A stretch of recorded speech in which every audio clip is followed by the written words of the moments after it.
जिनके लिए सरकार संपूर्ण कर्मचारी पेंशन स्कीम की अदायगी कर रही है। जुलाई 2015 में एक राष्ट्रीय करियर सेवा प्रारंभ की गई है। रोजगार चाहने वाले 35 मिलियन से अधिक लोग इस सेवा में पहले ही पंजीकरण करा चुके हैं। हम 2016-17 के अंत तक 100 मॉडल करियर केंद्रों को संचालन योग्य बनाने का प्रस्ताव करते हैं। हम राज्य के रोजगार कार्यालयों को राष्ट्रीय करियर सेवा प्लेटफॉर्म से जोड़ने का भी प्रस्ताव करते हैं। खुदरा व्यापार देश में सबसे बड़ा सेवा क्षेत्र नियोक्ता है। यदि विनियमों को सरल बनाया जाए तो इस क्षेत्र में और भी अधिक रोजगार सृजित किए जा सकते हैं। यदि शॉपिंग मॉलों को सप्ताह के 7 दिन खुला रखा जा सकता है तो छोटी और मध्यम दुकानों क्यों नहीं। इन दुकानों को स्वैच्छिक आधार पर सप्ताह के सभी 7 दिन खुले रहने का विकल्प दिया जाना चाहिए। वस्तुतः अनिवार्य साप्ताहिक अवकाश, प्रतिदिन कार्य घंटों की संख्या आदि के दृष्टिगत कामगारों के हितों को भी सुरक्षित करना होगा। हम एक ऐसा मॉडल दुकान और प्रतिष्ठान विधेयक परिचालित करने का प्रस्ताव करते हैं जिसे राज्य सरकारों द्वारा स्वैच्छिक आधार पर स्वीकार किया जा सकता है। अवसंरचना और निवेश।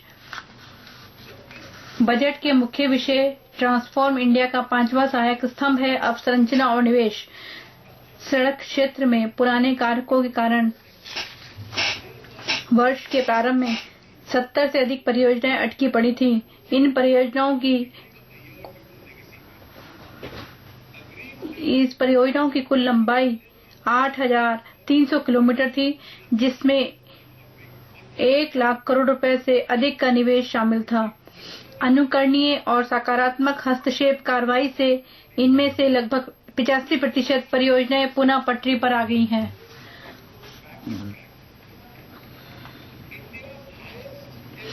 भारत में पहली बार 2015 में सर्वाधिक किलोमीटर के राजमार्ग की संविदा प्रदान की गई है। साथ ही मोटर वाहनों का सर्वाधिक उत्पादन भी 2015 में किया गया और यह अर्थव्यवस्था के विकास का संकेत है। लेकिन इससे एक चुनौती भी उत्पन्न हो गई है। अतः हमने सड़क निर्माण की प्रक्रिया की गति भी तेज कर दी है। मैंने राजमार्गों के लिए बजट में 55,000 करोड़ रुपए की राशि के आवंटन का प्रस्ताव किया है। इसे NHAI द्वारा ब्रांडों के जरिए जुटाए जाने वाले अतिरिक्त 15,000 करोड़ रुपए की राशि से और बढ़ाया जाएगा। इस प्रकार 2016-17 के सड़क क्षेत्र में कुल निवेश प्रधानमंत्री ग्राम सड़क योजना आवंटन सहित 97,000 करोड़ होगा। रेलवे के पूंजीगत व्यय को मिलाकर 2016-17 में सड़कों और रेलवे संबंधी कुल परिव्यय होगा रेल पर और सड़कों पर, जिसके बारे में प्रभु जी ने भी घोषणा की थी, वो 2,18,000 करोड़ रुपए होगा। हम 2016-17 में लगभग 10,000 किलोमीटर के राष्ट्रीय राजमार्गों को अनुमोदन देने की भी आशा करते हैं। यह गत 2 वर्षों की तुलना में कहीं अधिक होगा और वर्ष 2016-17 में सड़क परियोजनाओं के पूर्ण होने की गति में लगभग 10,000 किलोमीटर की वृद्धि होगी। इसके अतिरिक्त लगभग 50,000 किलोमीटर के राज्य राजमार्गों को भी राष्ट्रीय राजमार्गों के रूप में उन्नत करने का कार्य शुरू किया जाएगा। 2000 अवसंरचना के लिए कुल परिव्यय 2016-17 में वो 2,21,246 करोड़ रुपए बैठता है। अध्यक्षा जी, ये है आम आदमी जो हमारे यहाँ यातायात है उसको हम अधिक और दक्ष बनाना चाहते हैं। आम आदमी के लिए, मध्यम वर्ग के लाभार्थ के लिए यह पूर्णतः एक अपरिष्कृत क्षेत्र है जिसे अनेक बाधाओं का सामना करना पड़ता है। परमिट राज का उन्मूलन हमारा मध्यावधिक लक्ष्य होगा और सरकार मोटर वाहन अधिनियम में आवश्यक संशोधन करेगी और सड़क परिवहन क्षेत्र को यात्री के खंड में खोलेगी। राज्यों के लिए एक समर्थकारी परितंत्र उपलब्ध कराया जाएगा जिसमें उन्हें एक नए विधिक ढांचे को अंगीकार करने का विकल्प दिया जाएगा। उद्यमी कतिपय कार्यदक्षता एवं सुरक्षा मानदंडों का पालन करने के अधीन विभिन्न मार्गों पर बसें चला सकेंगे। इस युगांतकारी पहल के मुख्य लाभों में अधिक दक्ष सार्वजनिक परिवहन सुविधाएं, लोगों को और अधिक जन सुविधा, इस मरणासन क्षेत्र में नया निवेश, हमारे युवाओं के लिए नए रोजगार, स्टार्टअप उद्यमियों का विकास और अन्य कई गुना प्रभाव शामिल होंगे। इन उपायों से हम विकास के मार्ग पर अधिक तेजी से बढ़ पाएंगे। वर्ष 2015 में भारत के बड़े पत्तनों ने अब तक की सर्वाधिक गुणवत्ता वाले कार्यों को हैंडल किया है। हमने बड़े पत्तनों में अब तक की सर्वाधिक क्षमता का भी अभिवर्धन किया है। हम पत्तनों को अधिक आधुनिक बनाने और उनकी क्षमता में वृद्धि करने के लिए अनेक उपाय किए हैं। सागरमाला परियोजना पहले ही कार्यान्वित की जा चुकी है।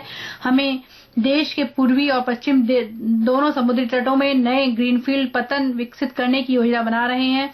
राष्ट्रीय जल मार्ग संबंधी कार्य भी शीघ्रतापूर्वक किया जा रहा है। इस पहल के लिए 800 करोड़ रुपए की राशि उपलब्ध कराई गई है। नागर विमानन क्षेत्र में सरकार असेवित और अल्प सेवित विमान पत्तनों को पुनः चालू करने के लिए कार्य योजना तैयार कर रही है। देश में लगभग 160 विमान पत्तन और राज्य सरकारों के पास हवाई पट्टियां हैं। इनमें से प्रत्येक को 50 करोड़ रुपए से 100 करोड़ रुपए तक की अनुमानित लागत से पुनः चालू किया जा सकता है। हम क्षेत्रीय कनेक्टिविटी के लिए इनमें से कुछ विमान पत्तनों का विकसित करने के लिए राज्य सरकारों के भागीदार बनेंगे। इस प्रकार भारतीय विमानपत्तन प्राधिकरण के पास 25 में से 10 आक्रियात्मक हवाई पट्टियों को भी विकसित करेंगे। महोदया, एक और दूसरी महत्वपूर्ण घोषणा, भारत में तेल और गैस सहित प्राकृतिक संसाधनों का प्रचुर भंडार है, तथापि उनका अन्वेषण और दोहन हमारी क्षमता से कम रहा है। हाइड्रोकार्बन का आयात हमारे कुल भारतीय आयात का एक बड़ा हिस्सा है और हमारे यहाँ बढ़ रही मांग की स्थिति है। उत्पादन में लगभग स्थिरता है, जिसके फलस्वरूप आयातों में तीव्र वृद्धि हो रही है। आत्मनिर्भरता के प्रति हमारे अभियान के भाग के रूप में सरकार गहरे पानी, अति गहरे पानी और उच्च दबाव, उच्च ताप वाले क्षेत्रों में, जिसमें लगातार लागत, उच्चतर जोखिमों के चलते वर्तमान में दोहन नहीं किया जा रहा है, से गैस उत्पादन को प्रोत्साहित करने पर विचार कर रही है।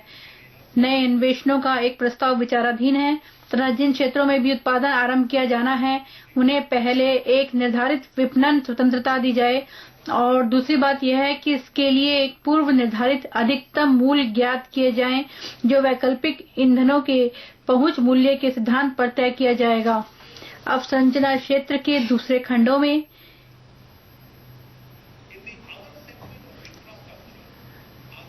हमारी सरकार ने गत 2 दशकों में कोयला उत्पादन में सर्वाधिक वृद्धि, उत्पादन में अब तक की सर्वाधिक क्षमता अभिवर्धन, पारेषण लाइनों में और एलईडी बल्बों के वितरण में अब तक की सर्वाधिक वृद्धि का लक्ष्य प्राप्त कर लिया है। विद्युत क्षेत्र में हमें दीर्घावधिक स्थिरता के लिए विद्युत उत्पादन के स्रोतों में विविधता लाने की जरूरत है। सरकार नाभिकीय विद्युत उत्पादन में निवेश के अभिवर्धन के लिए अगले 15 से 20 वर्षों की अवधि में कार्यान्वित किए जाने वाली एक व्यापक आयोजना तैयार करने जा रही है। प्रतिवर्ष 3000 करोड़ रुपए तक का बजटीय आवंटन और सरकारी क्षेत्र के निवेशों का इस परियोजनार्थ अपेक्षित निवेश जुटाने के लिए प्रयोग किया जा रहा है। वर्ष 2016-17 के दौरान सरकार NHI, AI, PFC, REC, NABARD, अंतर्देशीय जल प्राधिकरण को बांड जारी करके लगभग 31,300 करोड़ रुपए तक की अतिरिक्त राशि जुटाने की अनुमति देगी। हमारे निजी क्षेत्र अवसंरचना सुविधाओं के विकास में महत्वपूर्ण भूमिका निभाते हैं, जिनमें से अनेक सरकारी निजी भागीदारी मोड में क्रियान्वित किए जाते हैं। मैं क्षेत्र में एक बार फिर से तेजी लाने के लिए 3 नई पहलों की घोषणा करता हूँ। पहला, अवसंरचना संबंधी निर्वहन संविधाओं, सरकारी निजी भागीदारी तथा सार्वजनिक उपयोगिता संविधाओं में विवाद समाधान के लिए संस्थागत व्यवस्थाओं को सुप्रभावी बनाने हेतु 2016-17 में एक सार्वजनिक उपयोगिता विधेयक पुनर्स्थापित किया जाएगा। सरकार निजी भागीदारी संबंधी रियायत करारों को पुनः वार्ता तय करने से संबंधित दिशा निर्देश जारी किए जाएंगे और ये दिशा निर्देश ऐसी संविदाओं को दीर्घावधिक प्रकृति तथा वास्तविक अर्थव्यवस्था को संभावित अनिश्चितताओं को ध्यान में रखते हुए जारी किए जाएंगे और इस परियोजना पारदर्शिता के साथ कोई समझौता नहीं किया जाएगा। अब संरचना परियोजनाओं के लिए एक नई ऋण रेटिंग प्रणाली विकसित की जाएगी, जिसमें विभिन्न अंतर्निहित ऋण संवर्धन ढांचों पर बल दिया जाएगा तथा